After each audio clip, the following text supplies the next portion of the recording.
तीन दामाद की सास पार्ट 1। कावेरी जी के पति का देहांत हुए काफी वक्त हो गया था। कावेरी जी की 3 बेटियां थी, ईशा, मोहिनी और सुहाना। तीनों ही काफी होशियार और नौकरी करने वाली थी, लेकिन उन तीनों से कावेरी जी इतना प्यार करती थी कि उनकी शादी की उम्र होने पर भी उन्हें पराये घर भेजने का उनका मन ही नहीं हुआ। अरे तुम तीनों मेरे कलेजे का टुकड़ा हो। जब भी तुम्हारी शादी के बारे में सोचती हूँ ना, बड़ा डर लगता है। सही कहती हो मम्मी, हम भी आपसे बहुत प्यार करते हैं। हाँ, मम्मी पापा की जाने के बाद अब बिल्कुल अकेली हो गई हैं। और मम्मी, अगर हम तीनों शादी करके चले गए तो आपका ख्याल कौन रखेगा? लेकिन अपनी खुशी की वजह से मैं तुम तीनों को बिना शादी के भी तो नहीं देख सकती ना बेटा। समाज के हिसाब से देखे तो यह भी गलत होगा, और मैं ऐसा कुछ नहीं चाहती। लेकिन तुम तीनों से दूर होने के बारे में सोचती हूँ तो अजीब सा लगता है।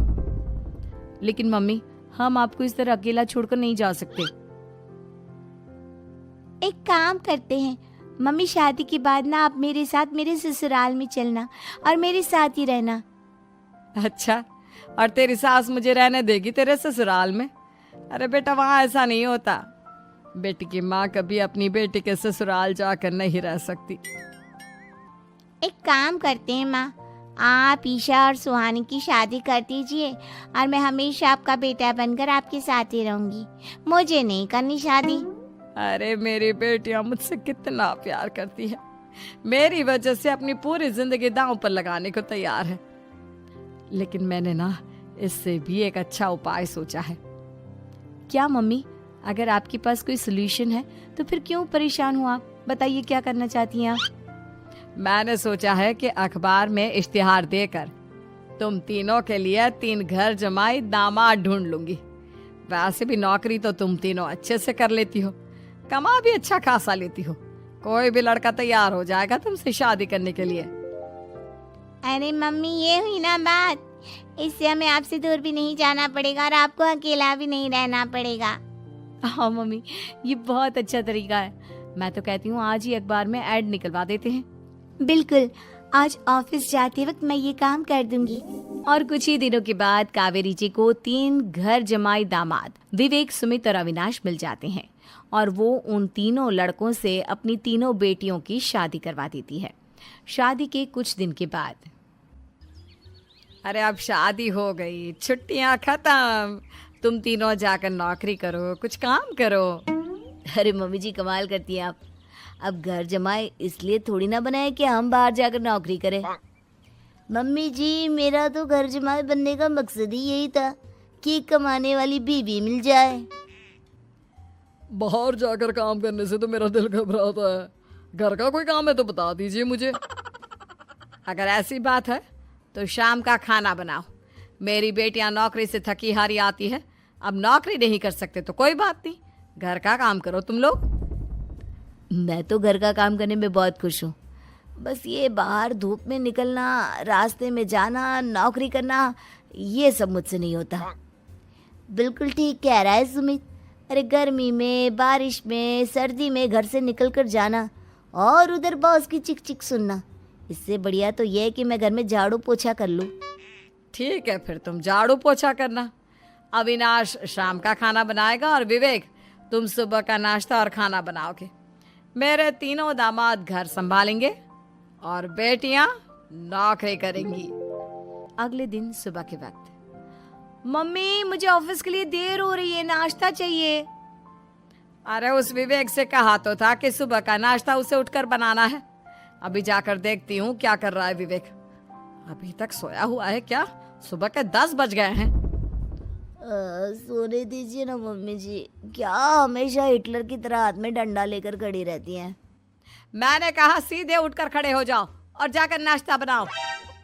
लेकिन मम्मी जी, बिस्तर में से निकलते ही कोई नाश्ता कैसे बनाएगा? 2 मिनट, वॉशरूम जाकर आता हूँ। बिल्कुल नहीं, सीधे रसोई में पहुंचो, मेरी बेटी को ऑफिस जाने में देर हो रही है। कुछ देर के बाद, हे भगवान, दोपहर के 12 बजे हैं लेकिन घर इतना गंदा पड़ा है। सुमित से कहा था मैंने समय पर झाड़ू पोछा कर देना। सुमित, कहाँ हो तुम? क्या हुआ मम्मी जी, सुबह की चाय तो पीने दीजिए। आप भी हद करती हैं, चिल्लाती ही रहती है। ये सुबह की चाय है या दोपहर की चाय? अगर तुम 12 बजे उठकर सुबह की चाय पियोगे तो क्या शाम का खाना रात के 3 बजे खाओगे? मम्मी जी चिल्लाइए मत, बताइए बात क्या है। अरे 12 बज चुके हैं, अभी तक झाड़ू पोछा नहीं हुआ। घर में देखो कितनी गंदगी है। अच्छा, तो आप इसलिए परेशान हैं। वो क्या है ना मम्मी जी, आज मेरे हाथ में दर्द हो रहा है। रात को उल्टी करवट से सो गया था, हाथ हिलाया भी नहीं जा रहा। कौन से हाथ में दर्द है दामाद जी? इस सीधे हाथ में मम्मी जी, हाथ हिल भी नहीं रहा है। विवेक, सुन लिया तुमने? सुमित के हाथ में इतना दर्द है कि बेचारे का हाथ भी नहीं हिल रहा। आज तो ये खाना भी नहीं खा पाएगा, तो एक जन का खाना कम ही बनाना। ठीक है मम्मी जी। अरे नहीं मम्मी जी, मेरे कहने का मतलब वो नहीं था। मेरा मतलब है खाना तो खाऊंगा ना। अरे लेकिन कैसे? हाथ तो हिल भी नहीं रहा है। अरे मम्मी जी, आपको ना किसी जेल में जेलर होना चाहिए था। बेकार में हमारी सास बनकर जिंदगी खराब कर रही हैं। अरे लगाता हूँ पोछा। एक बेचारा घर जमाई और कर भी क्या सकता है। शाम को जब ईशा, सुहाना और मोहिनी ऑफिस से लौट कर आती हैं। मम्मी, शाम के खाने में क्या बना है? अब ये तो तेरे पति को ही मालूम होगा ना बेटा, उसने ही खाने की जिम्मेदारी ली थी। लगता है मम्मी आपने ये घर जमाए वाला तरीका अपनाकर मुसीबत मोल ले ली है। आपके तीनों घर जमाए कितने आलसी हैं। मेरे वाले को देखो, दोपहर के 12 बजे सुबह की चाय पीता है और काम क्या करना चाहता था? घर का झाड़ू पोछा। मम्मी बता रही थी कि आज उसने घर का झाड़ू पोछा शाम के 5 बजे किया था। अब क्या बताऊं बेटा, सुबह से हाथ दर्द का बहाना करके बैठ गया था। कहता है हाथ में बहुत दर्द हो रहा है, हिला भी नहीं जा रहा। सब बहाने मम्मी। ये तीनों घर जमाए मिलकर ना बस बैठकर खाना खाना चाहते हैं, काम धाम तो बिल्कुल नहीं करना चाहते। अरे लेकिन ऐसे काम नहीं चलेगा ना, मुझे इन तीनों को सबक सिखाना ही पड़ेगा। अरे तो मम्मी, आप हिटलर से कम है क्या? आपने जब हम तीनों को सबक सिखा कर इतना लायक बना दिया, तो इन तीनों नालायक दामाद को भी आप कुछ न कुछ तो बना ही देंगी। हाँ मम्मी, बस अपने अंदर के हिटलर को बाहर लाइए और अपनी तीनों दामादों को अच्छी तरह से सबक सिखाइए। रही बात आपकी बेटियों की, तो हम तीनों तो हमेशा से आपके साथ हैं। अरे लेकिन बेटा, इस काम के लिए तुम तीनों को मेहनत करनी पड़ेगी। कैसी मेहनत मम्मी? ऑफिस में तो वैसे ही बहुत मेहनत करते हैं हम तीनों। अरे प्रेग्नेंट हो जाओ, प्रेगनेंसी का बहाना बनाकर कह दो कि तुम तीनों ने नौकरी छोड़ दी है 2 साल के लिए, और जब घर में खाने के पैसे नहीं होंगे तो अपने आप काम पर जाएंगे ये तीनों। वाह मम्मी, क्या आइडिया दिया है। मैं तो कल ही जाकर कहने वाली हूँ कि मैं प्रेग्नेंट हो गई हूँ। फिर देखना कैसे मेरा पति अविनाश भाग भाग कर काम पर लग जाएगा। और फिर 2 दिन के बाद, सुमित, मैं ना प्रेग्नेंट हूँ और इसलिए अगले 2 साल के लिए मैंने अपनी जॉब छोड़ने का फैसला ले लिया है। विवेक, पापा बनने वाले हो तुम। अब से ना तुम्हें ऑफिस जाना होगा, क्योंकि मैं तो 2 साल के लिए छुट्टी पर चली गई हूँ। अविनाश, अब तुम्हें जिम्मेदारी संभाल लेनी चाहिए, वरना ये घर कैसे चलेगा। हम दोनों मम्मी पापा बनने वाले हैं। लेकिन कावेरी के तीनों आलसी दामादों पर अपनी बीवियों की बात का कोई असर नहीं हुआ। धीरे धीरे कावेरी जी को चिंता होने लगी, क्योंकि उनके प्लान के हिसाब से तीनों बेटियों ने ऑफिस जाना बंद कर दिया था। आखिर क्या तरीका अपनाएंगी कावेरी अपने आलसी दामादों को काम करना सिखाने के लिए? जानने के लिए सुनिए इस कहानी। सरिता के घर में 3 बेटियां थीं। 2 नौकरी करती तो एक पढ़ाई। अरे दवाई खत्म हो रही है, कोई है जो लेकर आएगा? तभी बड़ी बेटी रिया आ जाती है। हाँ पापा, ये रही आपकी दवाई। अभी खत्म होने में वैसे 2 दिन बाकी है। 2 दिन पहले ना बोले तो कौन सुनेगा? चिल्लाना तो पहले से पड़ता है ना कि सामान खत्म है। अच्छा जल्दी से छोटी चाय बना दे दीदी के लिए। जी माँ। और हाँ, पकोड़े तल लेना, बारिश का मौसम है, मजा आ जाएगा। मैं बाजार से आलू ले आती हूँ माँ, खत्म हो रहे हैं।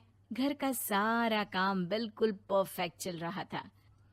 दोनों बेटियां पढ़ाई के बाद नौकरी कर रही थी और छोटी पढ़ाई, पिता की पेंशन और अपना मकान। लेकिन पास की कमला चाची, और अरे आसिया की माँ, तुम लोगों को कितने सालों से देख रही हूँ, परेशान ही देखा। भगवान एक बेटा दे देता तो। अब किसी जन्म का कर्म खराब रहा होगा चाची, जो लड़का नहीं हुआ। वैसे काश एक लड़का हो जाता। पास छोटी बैठकर पढ़ रही थी। वो माँ की बात सुनकर किताब बंद कर देती है और खिड़की में खड़ी हो जाती है। खिड़की के बाहर रवि, जो कि पास ही में रहता है। अरे छुटकी, क्या सारा दिन किताब में नजर गड़ाई रहती है? मैं नकल करना सिखा दूंगा, तू आराम से पास हो जाएगी। आजा, चलना, सब बाहर खेल रहे हैं। तू तो लड़का है, फिर पढ़ता क्यों नहीं? तेरे सर पर तो माँ पिता की जिम्मेदारी भी है ना। कैसी बात कर रही है यार? जिम्मेदारी मेरी नहीं, पिता की है। पिता की क्या जिम्मेदारी, बता। देख, माता पिता लड़की की शादी के लिए पैसा जमा करते हैं, उसकी शादी कराते हैं, उसे पढ़ाते भी है ना? हाँ, वो तो सभी माता पिता करते हैं। क्या लड़की की शादी नहीं करते? उसकी भी तो करते हैं ना? हाँ करते हैं, लेकिन क्यों, कैसे? सुन, वो लड़के को पढ़ाते हैं इसलिए कि वो बुढ़ापे का सहारा बनेगा। शादी करते हैं कि उसकी बीवी आकर घर संभालेगी। लेकिन बेटियों के लिए कोई स्वार्थ होता है? नहीं ना। तभी तो पैदा होते ही मुंह बन जाता है। अब तू सोच, तू किसी के घर जाए और वो तुझे देखकर मुंह बना ले तो कैसा लगेगा? वो तो पागल होते हैं। बेटियां जीवन भर माँ बाप के लिए सोच ले, लेकिन फिर भी वो उसे अपना नहीं मानते। बेटे दिन रात निखट्टू बने रहे, लेकिन उम्मीद उन लोगों से फिर भी बहुत होती है ना? चल छोड़ना, तू ये बता कि किस जिम्मेदारी की बात कर रहा था तू पिता की? अरे यही कि अगर बेटे को बुढ़ापे का सहारा और रिटर्न के रूप में देख रहे हैं तो इन्वेस्ट भी तो अच्छा करना चाहिए ना। छुटकी समझ जाती है कि समाज की सोच क्या है और चाहे जो हो जाए उसे किताब बंद नहीं करनी। तभी वहाँ बड़ी बेटी आ जाती है। माँ, अरे ओ माँ, ये ले मिठाई खा ले। क्या हो गया? लड़का पसंद आ गया क्या कोई? भाई ऐसा हो तो मिठाई ना ही खिला, चली जाएगी तो घर कैसे चलेगा? अरे लड़की को क्या जीवन भर बिठाने का इरादा है? तू बता बेटी, किस चीज की मिठाई खिला रही है? क्या हो गया? अरे पापा, आपको पता है ना, जिस डॉक्टर के अंडर में मैं काम कर रही थी, उन लोगों ने मेरे काम को देखते हुए मेरी स्कॉलरशिप पास करवा दी है। अब अस्पताल में ही क्लास चला करेगी, आगे की पढ़ाई भी और पैसे की कमाई भी। ये तो अच्छी बात है। तू पढ़ जाएगी तो छोटे को भी अपनी राह लगा लेना। बाकी मजली तो वैसे ही ऑलराउंडर है। तीनों बेटियों के बाद भी उन लोगों के घर किसी चीज की कमी नहीं थी। पापा ये लीजिए कार की चाबी, मैंने आपके लिए कार ली है। अब आप कहीं भी जाएं तो अपनी कार से जाइएगा। अरे क्या जरूरत थी, जितना खर्च करोगी दहेज मांगने वालों के मुंह भी उतने ही खुल जाएंगे। तो हम दीदी की शादी ऐसे घर में करेंगे ही नहीं जहाँ शादी के लिए पैसे मांगने की जरूरत हो। अरे जो खुद खड़ा नहीं होगा वो हम लोगों के कंधे में क्यों शादी करेगा? क्यों पापा? अरे शादी में तो दहेज मैंने भी लिया था, तो क्या मैं तेरी माँ के कंधे पर हूँ? खुद की पेंशन है, बेटियां कमा रही हैं, मजे हैं।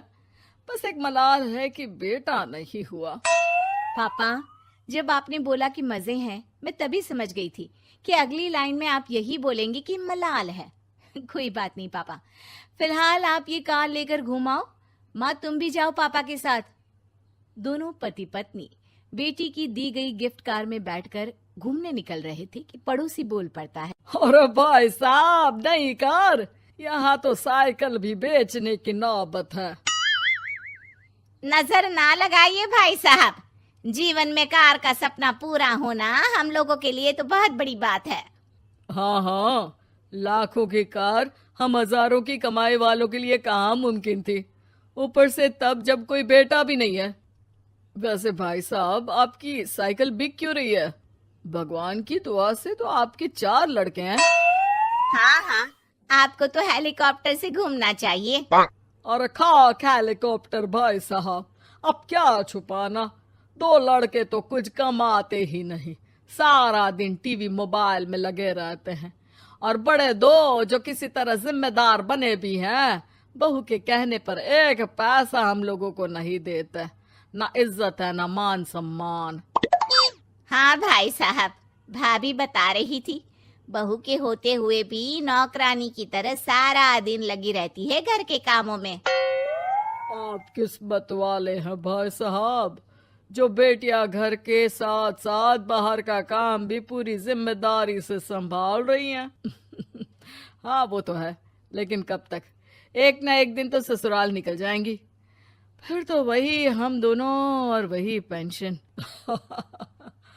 आप लोग भी कौन सा संजीवनी बूटी खा कर आए हैं। चलिए चलिए जाइए, नई कार का मजा लीजिए। अच्छा ऐसा करते हैं, मेरी बहन के घर चलते हैं, काफी वक्त हो गया है मिले। दोनों बहन के घर जाते हैं, जहां उसकी बहन और उसका पति बैठकर चाय पी रहे होते हैं। अरे भाई भाभी, आज रास्ता कैसे भूल गए आप लोग? अरे हम तो फिर भी भूल गए, तुम तो कभी नहीं आते हमारे घर।